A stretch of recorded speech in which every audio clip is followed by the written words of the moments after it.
So he kept on a tight leash with us, and he was always serious and strict with us. And he used to think that we would go astray, we would lose our right path, if we were given any liberties. So discipline was his main goal, and whatever he has inherited from his in English professors. तो उनके English professors जैसे discipline थे, ऐसे ही हमारे father भी बहुत discipline थे, और उस चीज़ के लिए मैं उनके बहुत ग्रेटफुल हूँ. Means I am also very grateful, so that whatever he has inherited from his English professors, he is also giving us that thing, because he himself was very disciplined, and that is why he, whatever we possess, we can only give that to our children. कहने का मतलब है कि अगर आप खुद strict हैं तभी आप बच्चों को बोलेंगे ना कि आपने ऐसे नहीं करना या ऐसे करो, क्योंकि पहले आपको वो चीज़ करनी पड़ती है, तभी आप बच्चों को बोलेंगे कि हाँ ये करो. अगर आप खुद टाइम की कोई वैल्यू नहीं करते तो how can you tell your children और students to come on time. So जो भी आप बच्चों को पहले सिखाते हैं, पहले आप खुद उस चीज़ को प्रैक्टिस कीजिए. तो इसीलिए ऑथर यहाँ बोल रहा है कि जो उन्होंने अपने प्रोफेसर से सीखा था डिसिप्लिन, वही डिसिप्लिन वो आज हमें सिखा रहे हैं, और इसके लिए मैं उनका बहुत ग्रेटफुल हूँ. At the end of the day he excludes a quiet smile. यहाँ पे at the end of the day means बच्चे that not in the evening. At the end of the day means कि and in his old age means अब वो मतलब बूढ़े हो चुके हैं और हम बड़े हो चुके हैं, ऑथर ये बोल रहा है. तो at the end of the day here means that in the old age, in the rear means in the old age, ही समझ आएगा आपको. He excludes a quiet smile of satisfaction at having reared a brood of worthy citizens. Means आज मेरे father बहुत हंसते हैं, बहुत मतलब खुश रहते हैं. क्यों? क्योंकि आज वो बूढ़े हो चुके हैं और हम बड़े हो चुके हैं. वी आर नाउ पेरेंट्स, और वो आज इतनी सेटिस्फेक्शन वाली स्माइल हमें देते हैं, जैसे कि क्योंकि उन्होंने हमें बहुत अच्छा रियर अप किया, उन्होंने हमें बहुत अच्छा पाला है. हमारा जो रियरिंग अप है, ब्रूडिंग होता है, मीन्स आप अपने बच्चों को कैसे पालते हैं या ब्रिंग अप करते हैं. तो उन्होंने हमें एक बहुत अच्छे वर्दी सिटीजन्स बनाया है, डिसिप्लिन्ड बच्चे बनाया है. आज हम बड़े हो चुके हैं और हमारे फादर आज बूढ़े हो चुके हैं, इसलिए आज वो बहुत एक स्माइल ऑफ सेटिस्फेक्शन है उनके फेस पे, और आज वो खूब खुल के हंसते भी हैं और मजाक भी करते हैं हमारे बच्चों के साथ, मीन्स अपने ग्रैंड चिल्ड्रन के साथ, if not exactly highly valuable ones. So the author is saying that now he feels relieved that his duties are over now. I have reared my children up. Means मैंने अपने बच्चों को अच्छी bringing up दे दी है, मेरी duty खत्म हो गई है, मैंने उनको अच्छे सिटीजन्स बना दिया है, इसलिए वो आज बड़ी सेटिस्फेक्शन से हंस रहे हैं, मुस्कुरा रहे हैं. Freed now from the burden of bringing up the children.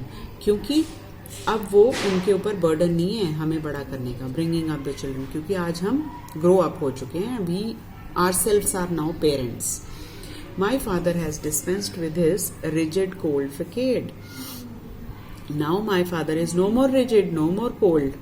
Now he is very happy-go-lucky and हंसते हैं, मुस्कुराते हैं, और हमारे बच्चों के साथ मीन्स अपने ग्रैंड चिल्ड्रन के साथ खूब मजाक भी करते हैं और बहुत फ्रैंक भी हैं.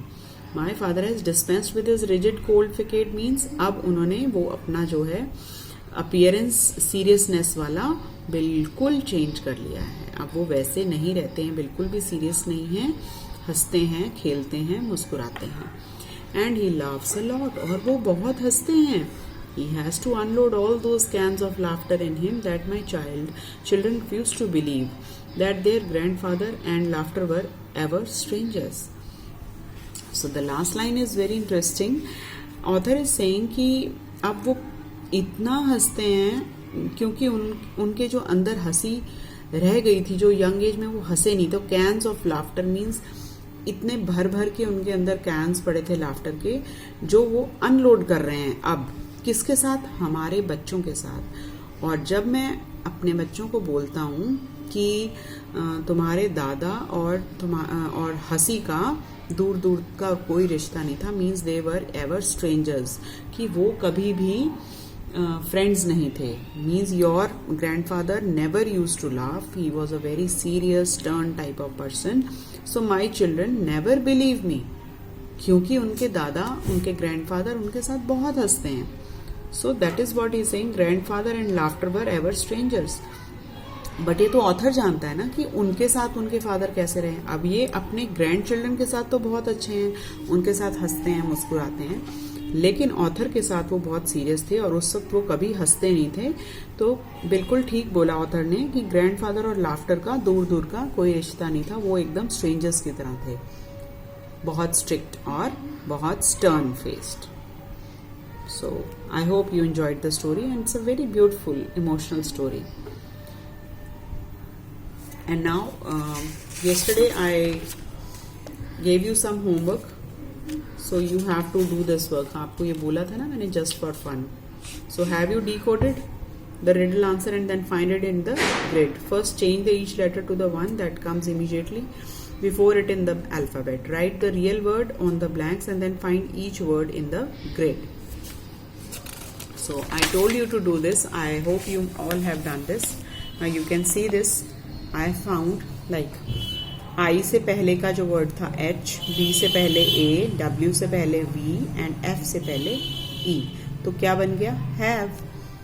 तो before Z से पहले U, P से पहले O, U. ऐसे सारे मैंने डिकोड किए हैं, बट ये लास्ट वाला नहीं कुछ समझ आया, तो जैसा भी था. यहाँ अबाउट के भी स्पेलिंग थोड़े से गलत है, उन्होंने वर्ड्स ही अल्फाबेट्स ही गलत दिए थे.